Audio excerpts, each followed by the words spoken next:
Hi, hello everyone. Hello, засана сануу өнөөдрийн мэдлэгийн мэдрэмж нэмэнд өнөөдөр сайхан зан хөдлөөд гэвч нэг чухал сэдвүүд ярмаар санагдаад нэг юм сураад нэг юм жоох ажиллаад явж байх орондоо чамд нэг өнөөдөр гоё юм хуваалцчих гэж бодоод ороод ирлээ. Нэг шоуртай сугаараа. Өнөөдрийн лайв дээр би нэг юм гоё сэдв яриа гэж бодож байна. Яг манай монголчуудад хамгийн хэлбэл тохиолдоод байдаг нэг том асуудал байгаа.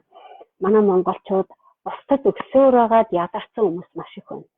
Бас туслах гад байдаг бусдад өгтөө яг яаж хийхэд өгөх юм, яагаад өгдөг гэдгийг мэддэггүйгээр өгдөг. Тэгээ хүмүүс эсэнцийн харилцаандаа ч бай, хувийн харилцаандаа ч бай маш их хэмжээний алдааг бид нар буруу хүндээ өгөөд, буруу шалтгаанаар өгөөд, энээсээ болоод өр өгөөжгүй алдагдaltaд маш их орж байна. Бид нар гэр бүлийн одоо маш их замбраагүй өгөө авааны хэрүүл маргаан байдаг тийм ээ. Маш олон монголчууд маань яг энээс болоод их бодлын зөрчилдөөнд ороод байгаа байхгүй. Гэр бүлийнхандаа ч тэр бизнес дээр ч гэсэн тэгэхээр яг энэ дээр маш их хамааралтай чухал юм байгаа. Энэ маань өгөө аваагаа бид нар хаана өгөх вэ? Өгч чадчихэв үү, авч чадчихэв үү гэдэг асуудлаар би нэг лайв хийжсэн шүү дээ. Өнөөдөр яг одоо энэ лайв дээр болохоор алдагдaltaа ба өр өгөөжтэй өгч авалцахын ялгааг би одоо хэлээд өгье заяа. Алдагдaltaа ба өр өгөөжтэй өгч авалцахыг бид нар маш сайн ойлгож сурах хэрэгтэй. Тийм учраас бид нар маш их өгөөд байгаа мөртлөнгөөсөө бид нар авч чадахгүй. Чи нэг хүнд өгөөд идэг нөгөө хүн чинь эргэж чамд өгөхгүй гар зулгаад байгаа байхгүй. Маш их хэмжээний алдагдал гаргаж ирж байдаг. Маш их хэмжээний сэтгэлчийн шаналлаад үлдээд байна тийм. Энэ асуудлуудыг бид нар яриад байгаа байхгүй. Тэгэхээр манай монголчуудын асар хүмүүс яадаг вэ гэхээр ярихаасаа нэрлэгдэг, авахаасаа нэрлэгдэг. Яагаад өгж байгаа гэдгийг тодорхой өгөхгүйгээр ярихгүйгээр тэр яриаг үнэн шударгаар яриаг өргнүүлж чаддаггүйгээсээ тэр яриаг нэрлэгдгээсээ болоод бид нар асар их алдаад байгаа байхгүй. Тэгээ энийг яаж асах вэ гэдгийг. Тэгэхээр алдагдaltaа өр өгөөжтэй өгнө гэдэг нь манай монголчуудын нэг нийгэмд нэг юм байгаа юм. Асар их хэмжээний ядуу сэтгэл яваад байгаа. Тэр нь юу вэ? Би энэ аягүй харангацсан, аягүй хямаа дутуу байж байгаа юм шиг яг дэрэгдээ байж байгаа хүн энэ хүн байгаад байдгийн чи энэ хүнээс би авдгүй энэ хүн надад өгөх ёстой гэсэн хандлагаар энэ бэлэнчилсэн сэтгэлгээ нэг хэсэг амар их байдаг. Тэгээд нөгөө хүмүүсээ бид нар харахтаа нэг болвол энэ хүн ядарсан юм чи энэ хүнд одоо юу ч байхгүй нэг хүн өөрөлдөлтэй. Би болвол яг мундаг хүн гэж өөрийгөө бодчихдаг. Би бол дайжгүй. Энэ хүнээс би дээр явж байгаа юм чинь гэдэг өөрийгөө бодчихдаг. Тэгэхээр бид нар яадаг вэ гэхээр ямар учраас өгж байгаа шалтгаан маань аягүй буруу байгаа байхгүй. Эргэлж өөртөө ямар ч хэрэггүй шалтгаанаар буруу үндэ, буруу харилцаагаар дээд орсон тийм харилцаагаар бид нар өгч авалцаад байна.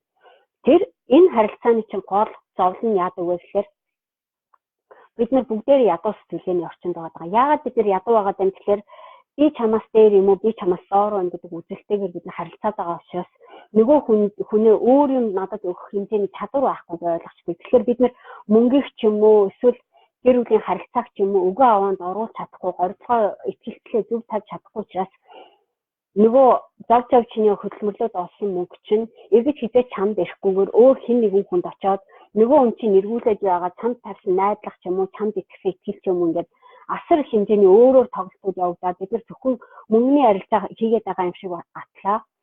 Мөнгөөрөө дамжуулаад би энийхээ итгэлийг, үнэмшлийг, урмыг хугалдаг ч юм уу, эвдэлдэг ч юм уу, гордлогын харилцааны асар их ялгаатай зөрчилдөөнөөс болоод бид нар алдагдaltaа харилцаа үүсгэж байгаа байхгүй. Тэгэхээр алдагдaltaа энэ харилцааг яаж бид нар өр өгөөжтэй харилцаа болгох вэ гэдэг яриаг би энэ дээр яриад байна. Тэгэхээр бизнес хийж байгаа хүмүүс ихвчлэн одоо би хүмүүс бизнес рүү орохдоо ч гэсэн өр өгөөжтэй харилцаа авах хэрэгтэй. Бие зас, гэрээ зас, төрөө зас гэх энэ бүх явцад бид нар банк өр өгөөжтэй харилцааг үүсгэж сурах чадварыг бид нар суралцдаг. Тэр ухамсарыг суралцдаг. Чиний харилцаа чинь өр өгөөж муутай, чиний өөрөө өөртөө хийж зориулж байгаа юм чинь өр өгөөж муутай бол өөр бусдад чи өр өгөөжтэй юм бас хийхэд утгагүй болчихно. Чи өөрөө өөрийнхөө халаасанд орсон мөнгийг өр өгөөжтэйгээр зарцуулаад өр өгөөжтэйгээр шингээгээд дараагийн хүндээ хэн нэгэн хүнтэй харилцаанд оруулахдаа бас ухамсартайгаар хариуцлагатайгаар өр өгөөжтэй харилцааг үүсгэж чадахгүй бол бид нар гэр бүлийн харилцаанд орохдоо бас л алдаатай байна. Бид нар өөрийнхөө жижигхэн байж байгаа юмыг эргээд яаж урах вэ гэдэг төсөл төлөвлөгөө юмныг бодхоос өмнө эргэж хизээж яг уу дараа тэхвэлгүй бид нар зов олсон эдийн төргөө утга учиргүй юм зарцуулчаа дараа нь би чамд туслах гэж өгсөн гэж бодоод байдаг. Гэтэл яг үндэ тийм биш байгаа байхгүй. Чамд хүн туслахын хэрэгтэй байсан учраас чи нөгөө эго маск ч юм уу өөрийгөө би хүнээс дээр юм чи би бол тийм чинь гэж бодсон тэр бодолтой хатаад нэр хүнд ч юм уу бахархал ч юм уу нөгөө хүнээсээ баярлаа гэж хэлүүлэх гэсэн юм уу ямар зорилготой өгснөө мэдхгүйгээр бид нар өчтдөг.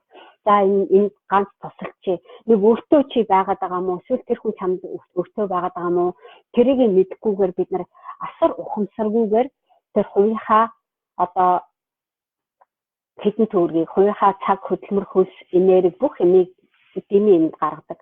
Тэгэж бодлогогүй хийснийхаа хар байгаад бид нэр эргүүлээд хизээч өөрт чи хэрэггүй хөрөнгө оруулалтуудыг банк хийж байдаг. Алдагдaltaа тэр харилцаагаар алдагдaltaа ядарсан тэр ихтгэл үнэмшлэр яа. Энийг үзэж байгаа хүмүүс лав дараараа лайк дараараа заяа. Үзэж гэнэ. Яа, сайн сонсраа, сайн заяа. Манай эдэд харагдсан те. Сайн уу ариун болдоо. Сайн уу. Манай нэг. За би эргээд ороод ирээ заяа.